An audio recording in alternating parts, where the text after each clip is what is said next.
हरे कृष्णा। आज हम सब श्रवण करेंगे श्रीमद् भागवतम के अंतर्गत तृतीय स्कंध और अध्याय 11। इसके अंतर्गत 39 नंबर श्लोक से आज हम प्रारंभ करेंगे। ओम नमो भगवते वासुदेवाय। ओम नमो भगवते वासुदेवाय। ओम नमो भगवते वासुदेवाय। तावत् त्रिभुवनं सद्यः कल्पान्तयधितसिन्धवः प्लावयन्त्युत्कटाटोप चण्डवातेरितोर्मयः। प्रलय के प्रारंभ में सारे समुद्र उमड़ आते हैं और भीषण हवाएं उग्र रूप से चलती हैं। इस तरह समुद्र की लहरें भयावह बन जाती हैं और देखते ही देखते तीनों लोग जलमग्न हो जाती हैं। अन्तासा तस्मिन् सलिल आस्ते अनन्ताशनो हरिः योगनिद्रानिमीलाक्षः स्तूयमानो जनालये। परमेश्वर अर्थात भगवान श्री हरि अपनी आंखें बंद किए हुए अनंत के आसन पर जल में लेट जाते हैं और जनलोक के निवासी हाथ जोड़कर श्री भगवान की महिमामय स्तुतियां करते हैं। जो भगवान का शयन करना है या विश्राम करना, वो हम जैसा नहीं है। योग निद्रा, वो हमारे जैसी निद्रा नहीं। एवं विधरहोरात्रः कालगत्योपलक्षितः अपक्षित अपशितमिवाप्स्यापि परमायुर्वयः शतम्। इस तरह ब्रह्मा समेत प्रत्येक जीव के लिए आयु की अवधि के क्षय की विधि विद्यमान रहती है। विभिन्न लोकों के काल के संदर्भ में हर किसी जीव की आयु केवल 100 वर्ष तक होती है।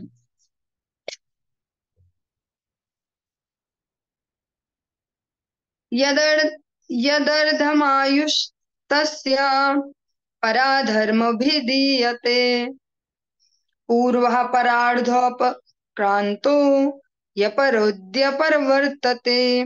ब्रह्मा के जीवन के 100 वर्ष दो भागों में विभक्त हैं, पर प्रथमार्ध और द्वितीयार्ध या परार्ध।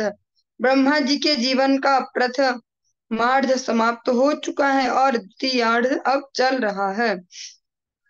ये जो हम चर्चा सुन रहे हैं वो मैत्रेय मुनि और विदुर जी के मध्य है। तो मैत्रेय मुनि विदुर जी को कहते हैं कि ब्रह्मा जी के जीवन का जो आधा हिस्सा है, जो मिडिल एज है, वो आ चुकी है। एक हिस्सा जा चुका और दूसरा चल रहा है। जो 100 वर्ष से ब्रह्मा जी की आयु बताई जाती है दिव्य वर्षों की, ऐसे 50 हो चुके हैं और अगले 50 अभी वो चल रहे हैं। पूर्वस्यादपरार्धस्य ब्राह्मो नाम महानभूत् कल्पो यत्राभवद् ब्रह्मा शब्द ब्रह्मेति यं विदुः। ब्रह्मा के जीवन के प्रथमार्ध के प्रारंभ में ब्राह्म नामक कल्प था, जिसमें ब्रह्मा उत्पन्न हुए। वेदों का जन्म ब्रह्मा के जन्म के साथ साथ हुआ। तस्यैव चान्ते कल्पो अभूत् यं पाद्म भिचक्षते यद् यद्धरेर्नाभिरस् नाभिसरस आसीलोक सरोरुहम्। प्रथम ब्राह्म कल्प के बाद का कल्प पाद्म कल्प कहलाता है, क्योंकि उस कल्प में विश्व रूप कमल का फूल भगवान श्री हरि के नाभि रूपी जलाशय से प्रकट हुआ। अयं तु कथितः कल्पो द्वितीयस्यापि भारता वाराह इति विख्यातो यत्राशीच्छुकरो हरि। हे भरत वंशी, विदुर जी को कह रहे मैत्रेय मुनि, ब्रह्मा के जीवन के द्वितीयार्ध में प्रथम कल्प वाराह कल्प भी कहलाता है, क्योंकि उस कल्प में श्री भगवान जो वाराह रूप है, शुकर अवतार के रूप में प्रकट हुए थे। कालोऽयं द्विपरार्धाख्यो निमेष उपचर्यते अव्याकृतस्यानन्तस्य यनादेर्जगदात्मनः। जैसा कि ऊपर कहा जा चुका है, ब्रह्मा के जीवन के दो भागों की अवधि श्री भगवान के लिए एक निमेष, एक सेकंड से भी कम के बराबर परिगणित की जाती है। श्री भगवान अपरिवर्तनीय तथा असीम हैं और ब्रह्मांड के समस्त कारणों के कारण हैं।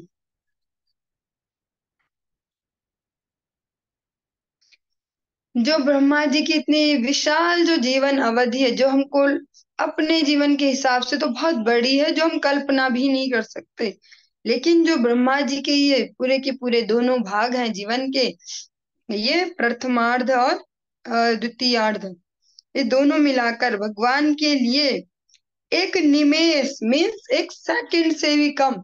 निमेष मीन्स जो ये पलक झपकने का समय है, जैसा आपने याम कीर्तनों में श्रवण किया था, निमेष हैलमुर शतयुग सम, जो इतना छोटा समय है, भगवान के विरह में वो 100 युगों से भी ज्यादा लग रहा है।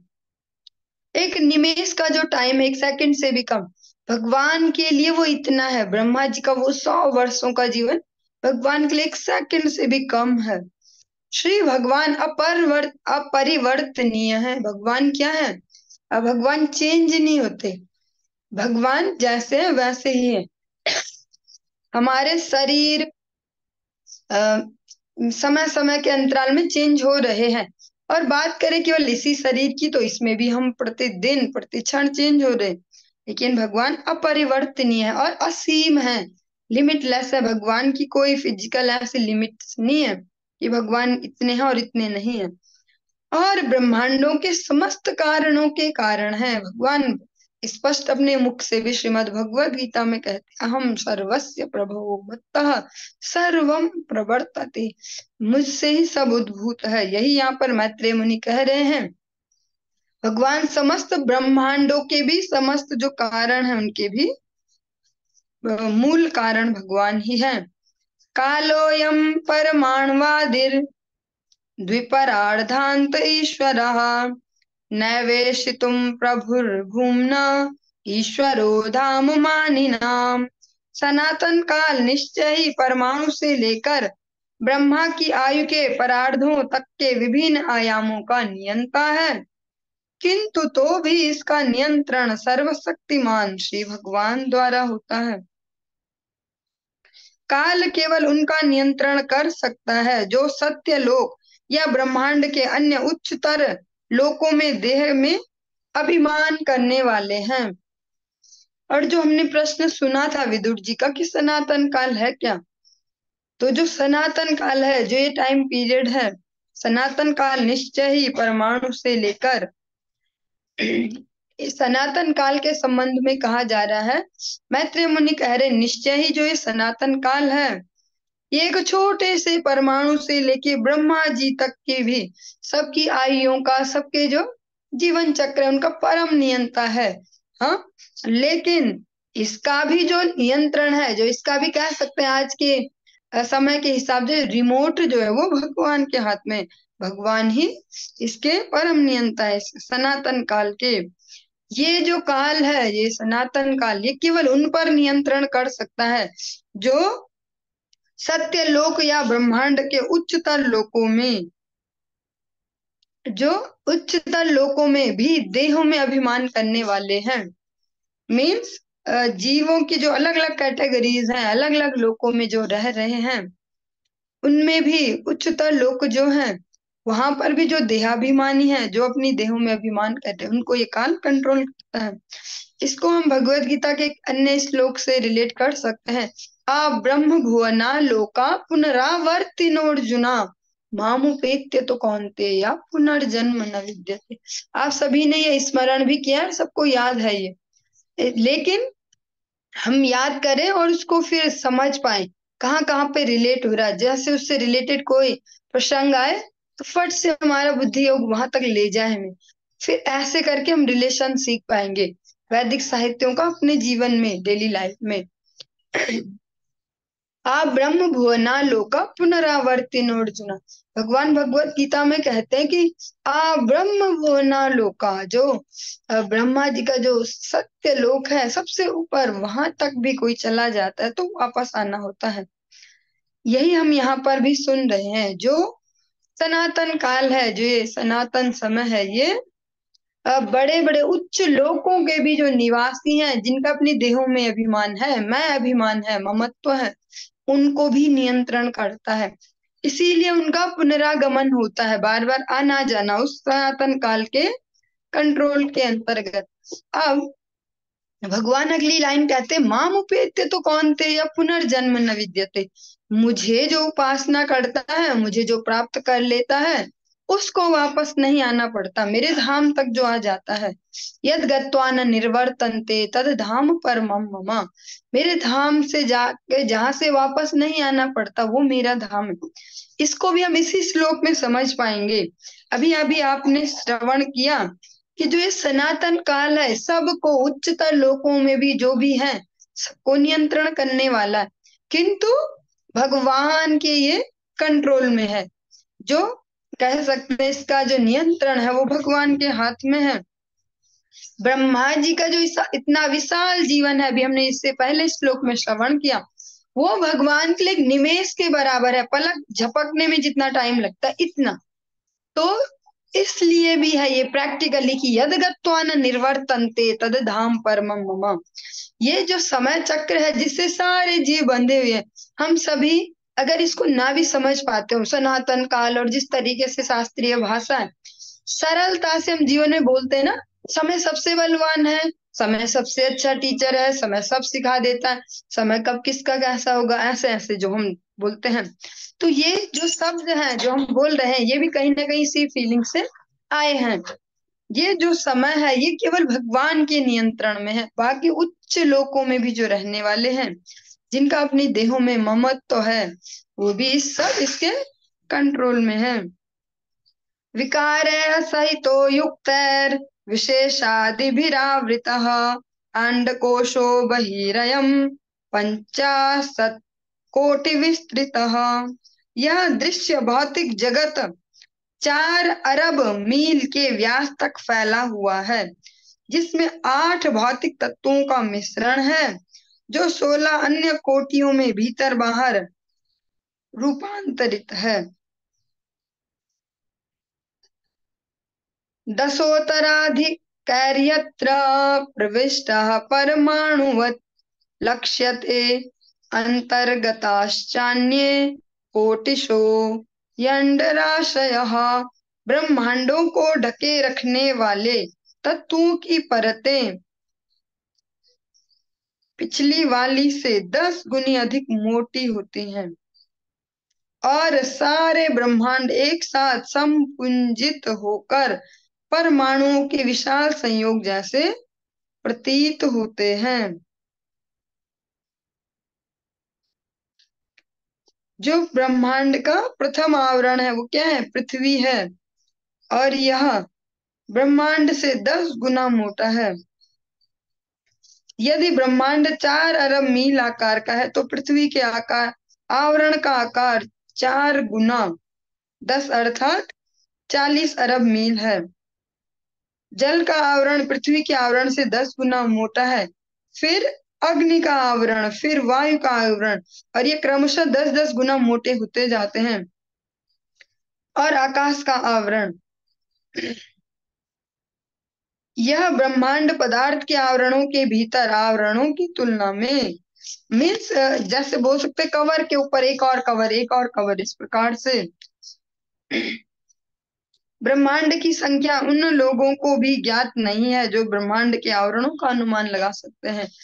जो वास्तव में टोटल काउंटिंग है ब्रह्मांडों की, हमने तो जो हम बचपन से जब से मनुष्य शरीर में है और मनुष्य के हिसाब से जो कंडीशनिंग पाई, हमें यही पता है कि ये एक यूनिवर्स है और इसमें ये सब है। लेकिन यहाँ पर बात आ रही ब्रह्मांडों की, यहाँ पर एक ब्रह्मांड की बात नहीं की जा रही। ये हो सकता हमारी इमेजिनेशन से बाहर का हो। तदाहुरक्षरं ब्रह्म सर्वकारण कारणम विष्णुर्धाम परम साक्षात पुरुषस्य महात्मनः।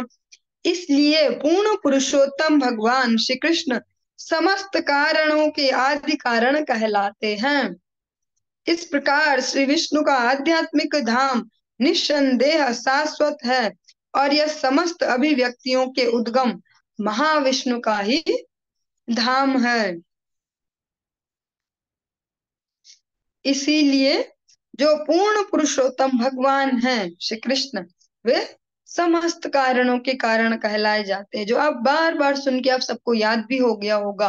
ब्रह्म संहिता में ब्रह्मा जी कहते हैं, ईश्वरा परम कृष्ण सच्चिदानंद विग्रह अनादिरादि गोविंद सर्व कारण कारणम।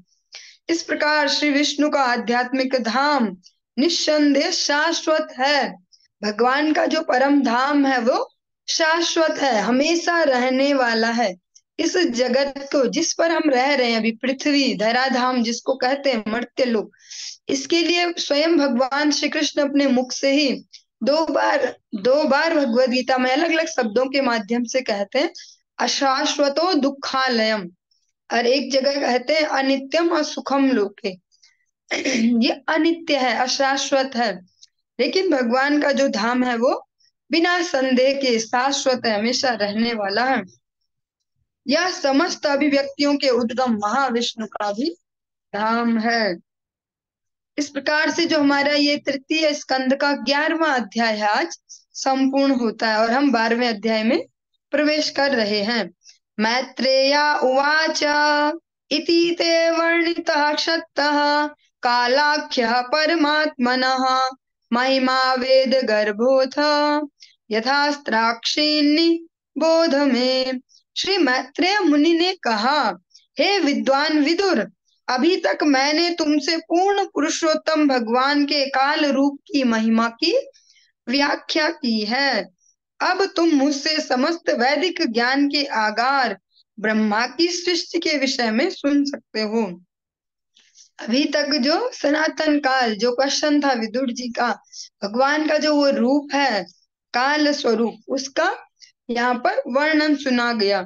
आप सभी के पास जो भगवत गीता है, भगवत गीता यथारूप, उसमें आप देखेंगे जो कवर पेज होगा सबसे पीछे, उसमें एक ऐसे आराम से देखेंगे ध्यान से, तो जो बोल सकते कवर है उस पे देखोगे आराम से प्रिंट है, भगवान का विराट रूप के मुख दिख रहे हैं, उसमें विराट रूप है और कालोष्मी ऐसा करके कि श्लोक भी हल्का हल्का दिखेगा।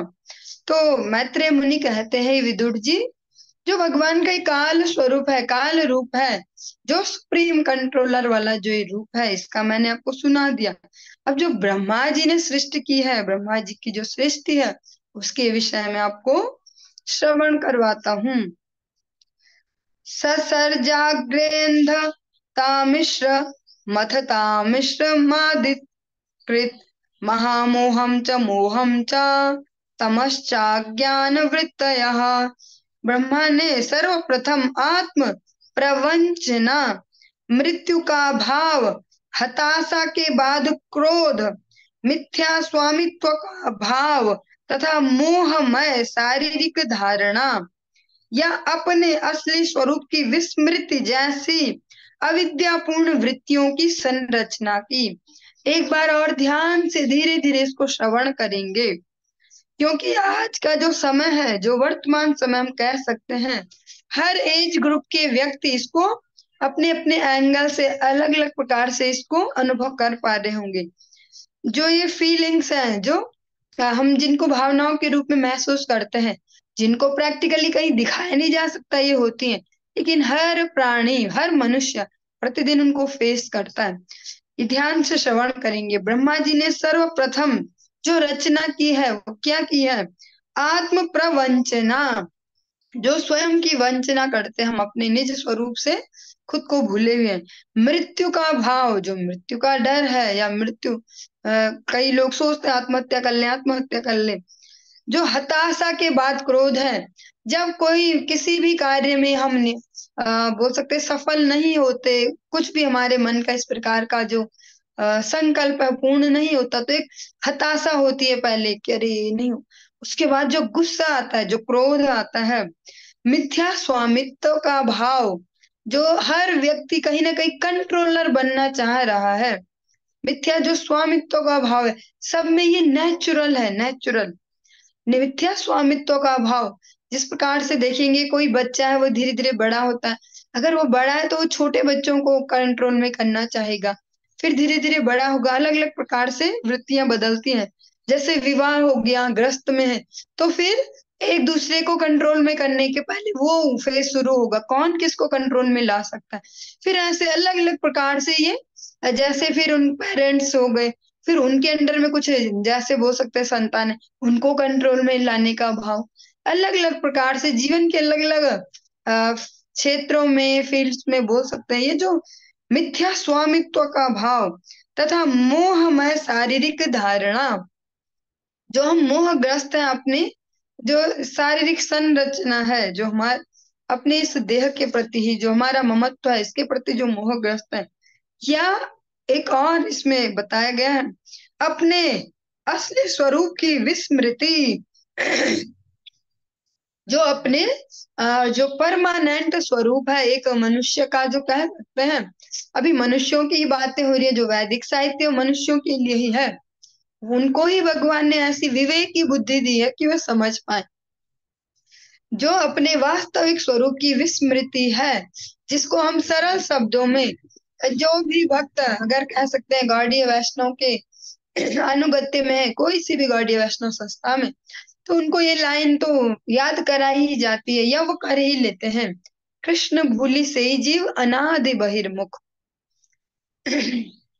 और यही जो जो ये पद्धति है भक्ति की, गौड़ीय वैष्णव परंपरा, इसमें जो नया जीवन देने वाले इस प्रैक्टिकल समय में, जो वर्तमान समय में, ऐसे रूप गोस्वामी, सनातन गोस्वामी, उनका ये प्रश्न ही, मुख्य प्रश्न ही भगवान से यही था कि हमारा वास्तविक स्वरूप क्या है।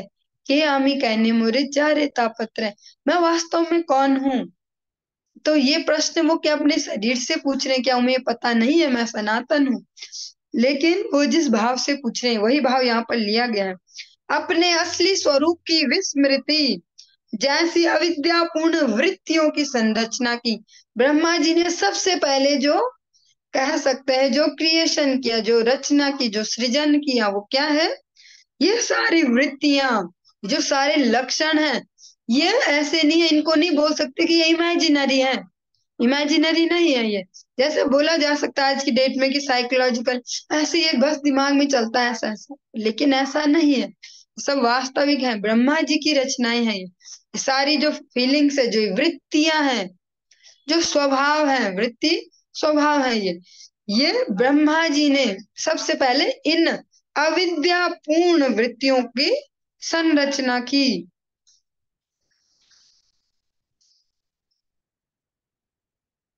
और इनको सरल भाषा में कहते हैं, या सरल भी नहीं, अगर कहें शास्त्रीय भाषा में, तो अविद्या, 5 प्रकार की अविद्या।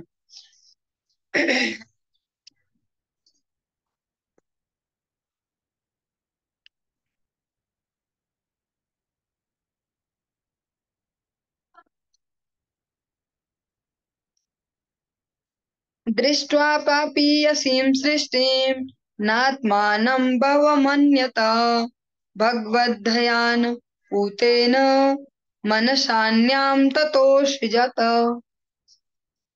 ऐसे भ्रामक सृजन को पापमय कार्य मानते हुए ब्रह्मा जी को अपने कार्य में अतिरिक्त हर्ष का अनुभव नहीं हुआ, अतः उन्होंने श्री भगवान का ध्यान करके अपने आप को परिशुद्ध किया, तब उन्होंने सृजन की दूसरी पारी की शुरुआत की।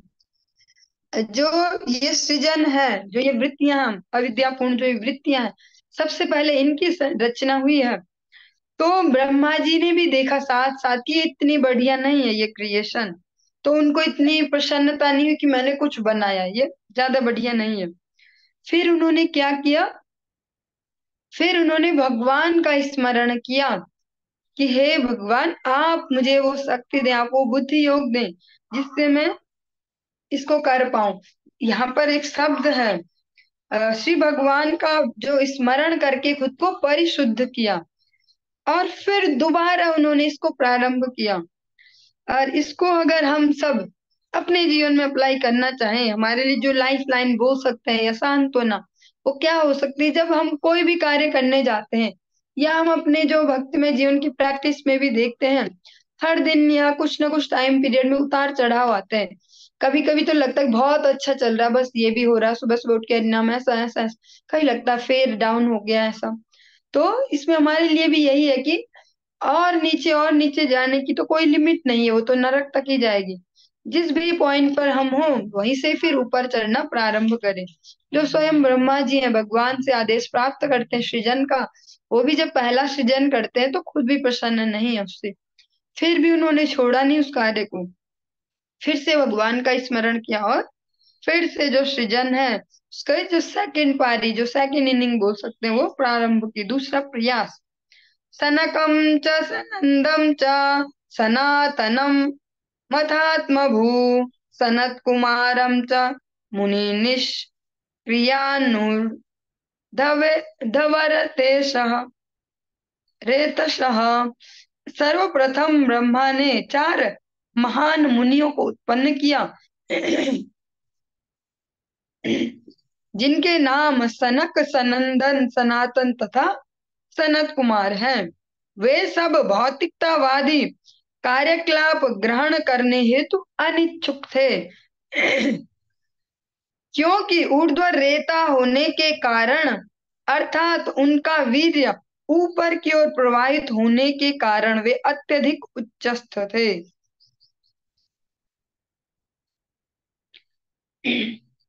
ब्रह्मा जी ने जो पहला सृजन किया वो इतनी अविद्या वाली वृत्तियों का किया। दूसरा जो अटेम्प्ट लिया, जो दूसरी बार फिर से प्रयास किया, उससे 4 मुनि उत्पन्न हुए, या 4 कह सकते हैं बालकों की उम्र वाले छोटे छोटे से 4 मुनि, उनको नाम दिए गए सनक, सनंदन, सनातन और सनत कुमार। ब्रह्मा जी उनसे एक्सपेक्ट करते हैं कि अभी आगे विस्तार करेंगे सृष्टि का।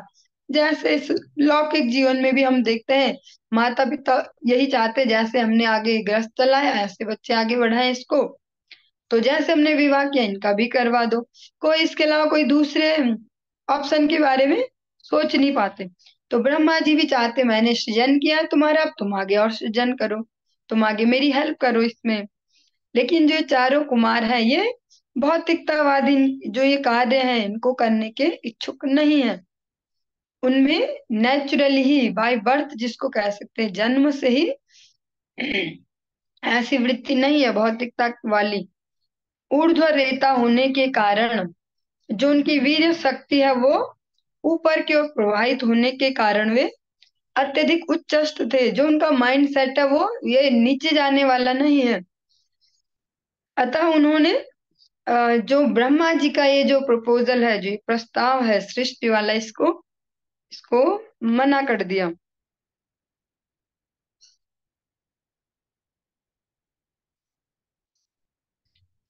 तान बभाषे स्व भूः पुत्रान् प्रजासृजत् पुत्रकाः तन्नेच्छन् मोक्ष धर्माणो वासुदेव परायणा। पुत्रों को उत्पन्न करने के बाद ब्रह्मा जी ने उनसे कहा, हे पुत्रों, अब तुम लोग संतान उत्पन्न करो, किंतु पूर्ण पुरुषोत्तम भगवान वासुदेव के प्रति अनुरक्त होने के कारण उन्होंने अपना लक्ष्य जो भगवद प्राप्ति है उसको बनाए रखा। अतः उन्होंने अपनी अनिच्छा प्रकट की। और जो हम सुन रहे हैं सृष्टि, एक पॉइंट हमें इस साथ साथ याद रखना होगा, तो हम कोई मिस्टेक करने से बच सकते हैं। अभी जो सृष्टि हो रही है ये, जिसको मैथुनी सृष्टि बोलते हैं, इस जगत वाली स्त्री पुरुषों के आपसी संयोग से जो सृष्टि बढ़ती है वो सृष्टि नहीं है। अभी ब्रह्मा जी ने इनको विदाउट मदर कोई इस प्रकार से जन्म नहीं दिया। ब्रह्मा जी के श्री अंग से ही उनको जन्म मिला, और उनको भी ऐसा ही बोला कि आप सृजन करो आगे और संतति उत्पन्न करो।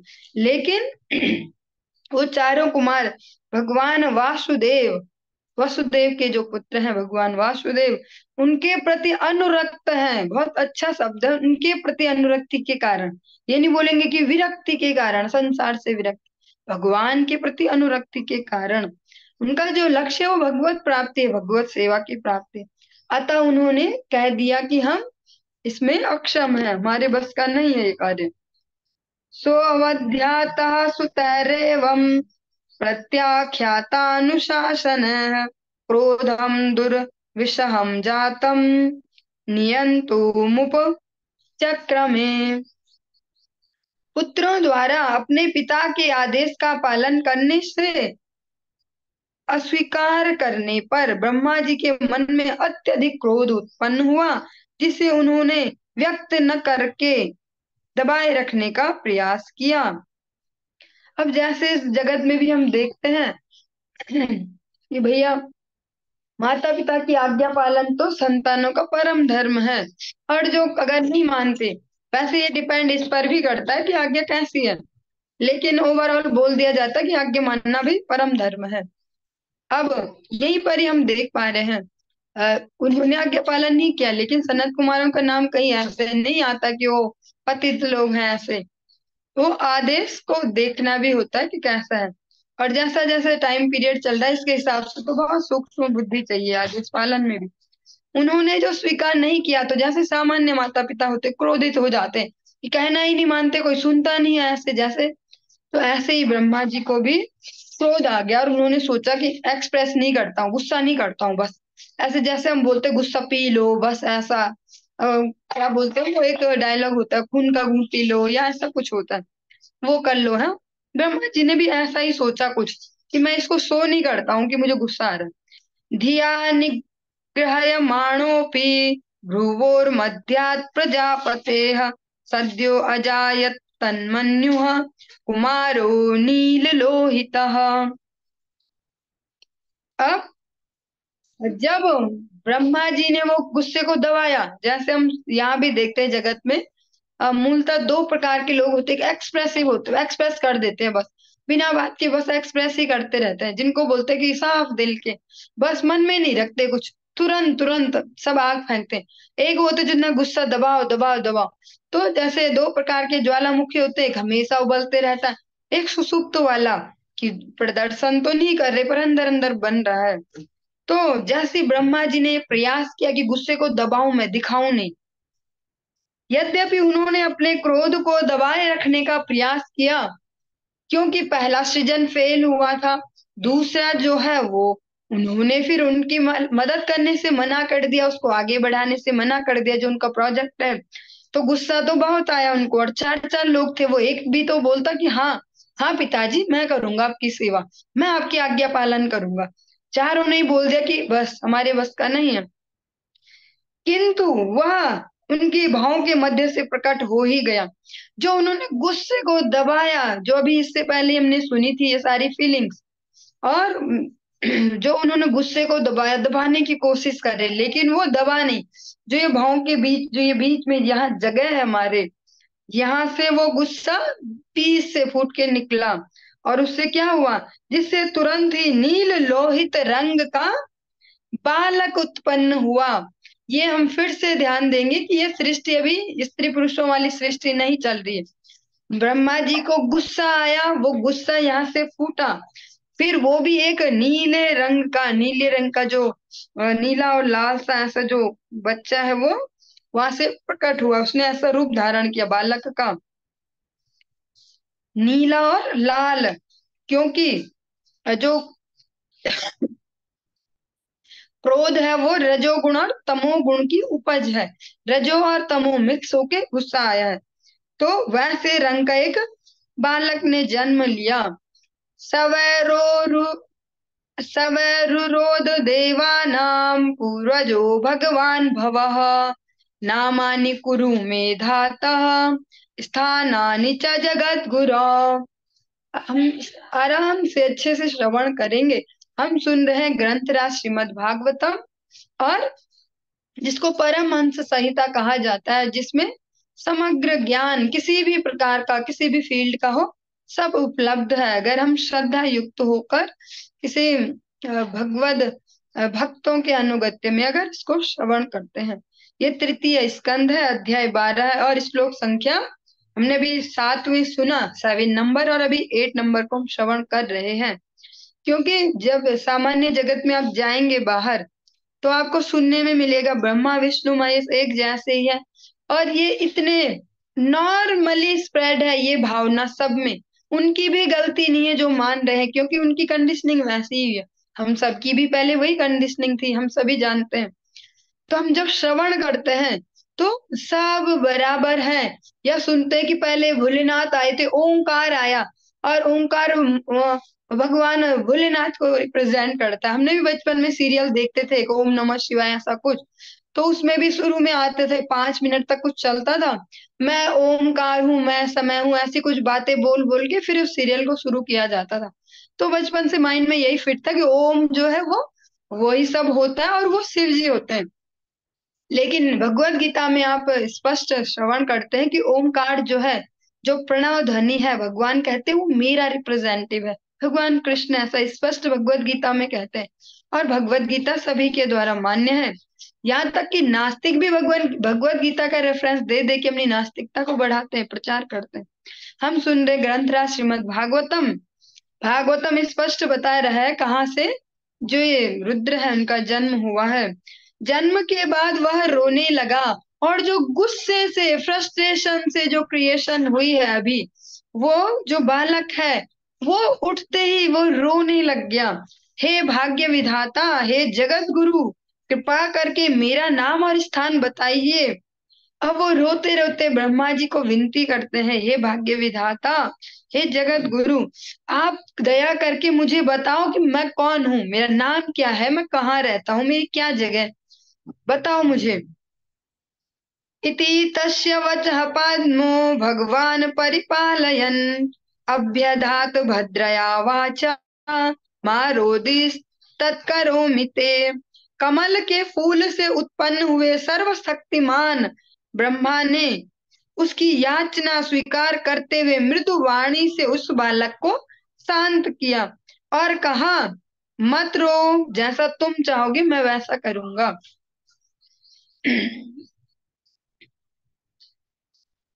जो इसमें स्पष्ट याद दिलाया गया है फिर से, वरना डायरेक्ट ब्रह्मा कह सकते थे। स्पष्ट लिखा है, कमल के फूल से उत्पन्न हुए सर्वशक्तिमान ब्रह्मा। मीन्स याद कराया जा रहा है कि ब्रह्मा भी सर्वशक्तिमान नहीं है, वे सर्वशक्तिमान है, लेकिन कमल से के फूल से उत्पन्न हुए। मीन्स उनका जो ओरिजिन है, जो उद्गम है, वो भी याद दिलाया जा रहा है कि भगवान नारायण के नाभि से उत्पन्न हुए हैं। उन्होंने, अब वो जो बच्चा है वो रो रहा है, तो उसको देखकर वो ठंडे हो गए। और फिर उसकी जो वो प्रार्थना है कि बताओ मैं कौन हूँ, मेरी कौन सी जगह है। तो ब्रह्मा जी, जैसा हम देखते हैं कि कोई बच्चा अगर रो रहा है तो उससे नॉर्मली भी सब शांत होके ही पूछते हैं। तो मृदु वाणी से उस बालक को शांत किया और कहा, मत रो, अभी मत रो, तुम जैसा चाहोगे मैं वैसा करूंगा, ठीक है। क्या चाहते हो? अब जैसे हम बोलते बच्चों को, बोलो बोलो क्या चाहिए तुम्हें, क्या करना है बताओ, क्या चाहिए। ऐसे ही ब्रह्मा जी भी यही बिहेव करते हैं नॉर्मली। यद रोदीयासुर श्रेष्ठा सोद्वेग इव बालकः ततस् ततस्त्वामभि दास्यन्ति नाम्ना रुद्र इति प्रजाः। तत्पश्चात ब्रह्मा जी ने कहा, हे देवताओं में प्रधान सभी लोगों के द्वारा तुम रुद्र नाम से जाने जाओगे, क्योंकि तुम इतनी उत्सुकता पूर्वक रोए हो।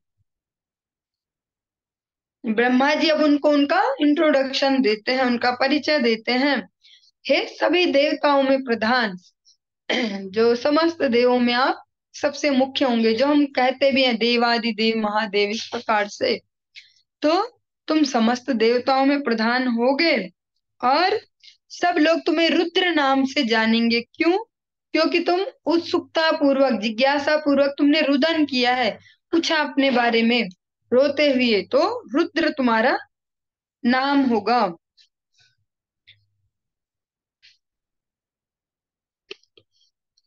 हृदिन्द्रियाण्य सूर्योम वायुरग्निर्जलम मही सूर्यश्चंद्रस्तपश्चैव स्थानान्यग्रे कृतानि ते। हे बालक, मैंने तुम्हारे निवास के लिए पहले से कुछ स्थान चुने हैं। वे कौन कौन से स्थान है? हृदय, जो हृदय है, इंद्रियां, प्राण वायु, आकाश वायु, अग्नि जल पृथ्वी, सूर्य चंद्रमा तथा तपस्या।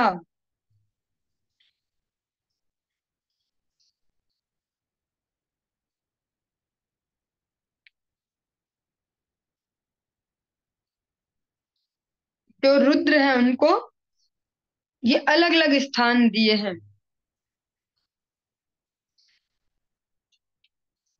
और इसमें जैसे हम श्रवण करते हैं, एक पॉइंट ऐसा ले सकते हैं साथ में, जैसे हम सुनते हैं अलग अलग पुराण जो सुनाए जाते हैं, उनमें अलग अलग देवताओं की स्तुति की जाती है। और उनमें से भी जो सतोगुणी पुराण है उन सब में भगवान नारायण का ही महिमा मंडन है। तो हम अलग अलग जहाँ सुनेंगे ये कथा वो कथा, हमें लगेगा बस यही सर्वशक्तिमान। कई बार ये लॉजिक भी दे सकते हैं, ऐसी भागवत में भगवान कृष्ण का कर रखा, बस उसमें क्या है, उसमें इसका है इसमें इसका है ऐसे। लेकिन भागवतम एक एसेंस है, जिसने जिन व्यास देव ने इन सारे ग्रंथों को, इन पुराणों को दिया है, उनका वो फाइनल क्रिएशन है। वो जिस प्रकार से हम इस जगत में भी देखते हैं, एक्सपीरियंस लेते लेते लेते लेते व्यक्ति का जो फाइनल क्रिएशन है वो सबसे उत्तम होता है। तो इस प्रकार से जो वेद व्यास जी, उनका भी ये फाइनल कृति है। और एक वैष्णव के अनुगत्य में, एक भगवत भक्त के अनुगत्य में उन्होंने इसको किया है। अपने आप से नहीं किया है कि मैंने खुद से लिखना शुरू किया, जैसे सारे पुराणों को लिखा है। नारद जी की गाइडेंस में इसको लिखा गया है। और एकमात्र यही है जिसको कह सकते हैं जो त्रिगुणों से ऊपर है, ये सतो रजो तमो इनसे ऊपर है। और धर्मो प्रोचित कैतवो निर्मत्सराणाम विभु। इस प्रकार से आपने प्रथम स्कंद में भी श्रवण किया। इसमें कैतव धर्म, कैतव धर्म में जो सो कॉल्ड धर्म है, जो जिस सब में हम सभी जकड़े हुए हैं, जो हम सब देखते हैं, उठने से लेकर रात सोने तक अपना जो भी हम दिनचर्या देखते हैं अपने शरीर के प्रति, शरीर से संबंध रखने वालों के प्रति, सभी कैतव धर्म में आते हैं। लेकिन भागवतम में ऐसे कैतव धर्मों का वर्णन नहीं है। इसमें जो परम धर्म है भगवत भक्ति, उसका ही बार बार निरूपण किया गया है। श्रीमद् भागवतम इसलिए भी सर्वश्रेष्ठ है। और श्रीमद् भागवतम ही एकमात्र ऐसा है जिसको भगवान का वांग्मय स्वरूप कहा गया। अन्य पुराणों के विषय में तो ऐसा नहीं कहा गया। ये श्रीमद् भागवतम हमें स्पष्ट जानकारी देता है। मन्युर्मनुर महिनसो महाशिव ऋतध्वजः उग्ररेता भव कालो वामदेवो धृतव्रतः। ब्रह्मा ने कहा, हे बालक रुद्र, तुम्हारे 11 अन्य नाम भी हैं।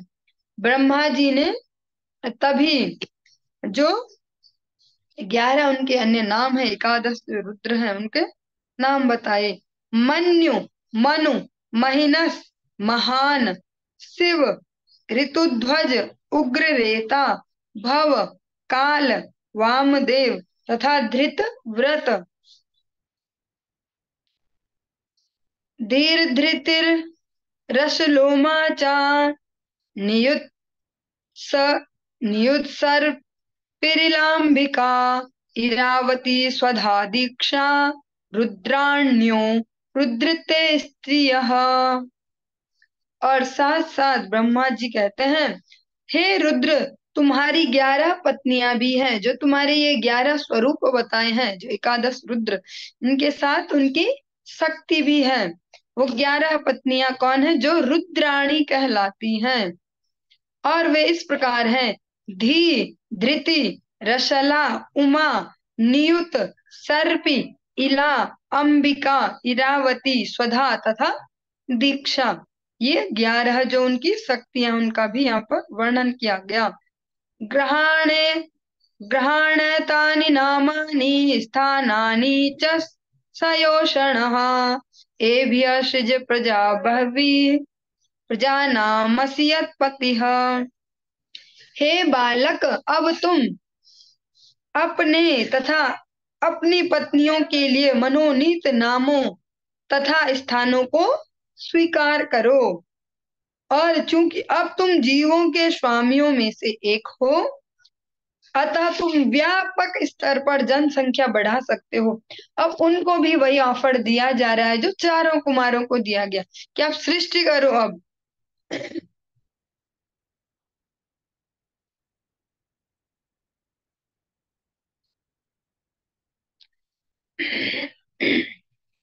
और यहाँ पर ब्रह्मा जी का देखे तो जैसे सामान्य पिता है, या कह सकते हैं वहीं से ये सीरियल चल के यहाँ आया होगा। ब्रह्मा जी ने उनके लिए स्थान और जो पत्नी है उसका स्वयं से चयन किया और बोला अब जाओ अपना संसार आगे आप बढ़ाइए। इत्यादिष्टः स्वगुरुणा भगवान भगवान नीललोहितः सत्त्वाकृति स्वभावेन ससर्जात्म समा प्रजा। नील लोहित शारीरिक रंग वाले अत्यंत शक्तिशाली रुद्र ने अपने ही समान स्वरूप, बल तथा उग्र स्वभाव वाली अनेक संतानें उत्पन्न की। जो आप कई बार श्रवण करते होंगे, कभी कोई वैष्णव या वैष्णव आश्रित कोई व्यक्ति जब कहते हैं ना कि देखो भोलेनाथ को आप भजन करोगे, उनके धाम जाओगे तो आपको भूत प्रेत ऐसा ऐसा ऐसा बनना पड़ेगा, तो कई बार हमें इमोशनली हर्ट भी होता होगा, कैसे बोलते हैं ऐसे शंकर जी के लिए, ऐसे कैसे बोलता है। लेकिन वो यथार्थ ही है। आप यहाँ पर श्रवण कर सकते हैं। नील लोहित शारीरिक रंग वाले अत्यंत बलशाली रुद्र ने अपने ही समान स्वरूप, बल और उग्र स्वभाव वाली अनेक संतानें उत्पन्न की। रुद्राणाम रुद्र सृष्टानाम समन्तादग्रस्तताम जगत निशाम्यासख्य यशो यूथान प्रजापतिर्शंकरः। रुद्र द्वारा उत्पन्न पुत्रों तथा पौत्रों की संख्या असीम थी, और जब वे एकत्र हुए तो वे संपूर्ण ब्रह्मांड को निगलने लगे। जब जीवों के पिता ब्रह्मा ने यह देखा तो वे इस स्थिति से भयभीत हो उठे। जो रुद्र ने जो पुत्र उत्पन्न किए और उनसे भी जो पौत्र उत्पन्न हुए, वे जब सब लोग इकट्ठे हुए तो ब्रह्मांड को ही निगलने लग गए, पूरे ब्रह्मांड को। तो ब्रह्मा जी ने जब ये देखा तो वे वो जो सीन देखा उन्होंने उससे बहुत ज्यादा भयभीत हो गए। अलम प्रजा भी असुरोत्तमा मया सह दहन दहंतीभिर्दिशश्च शुरभिरुर्वण। ब्रह्मा ने रुद्र से कहा, हे देव श्रेष्ठ, तुम्हें इस प्रकार के जीवों को उत्पन्न करने की आवश्यकता नहीं है। उन्होंने अपने नेत्रों की दहकती लपटों से सारी दिशाओं की सारी वस्तुओं को विध्वंस करना शुरू कर दिया है, और उन्होंने मुझ पर भी आक्रमण कर दिया है। ब्रह्मा जी कह रहे हैं तुम ऐसे जो जीव उत्पन्न कर रहे हो इसकी कोई आवश्यकता नहीं है, कोई जरूरत नहीं है अब तुम्हें और सृष्टि करने की।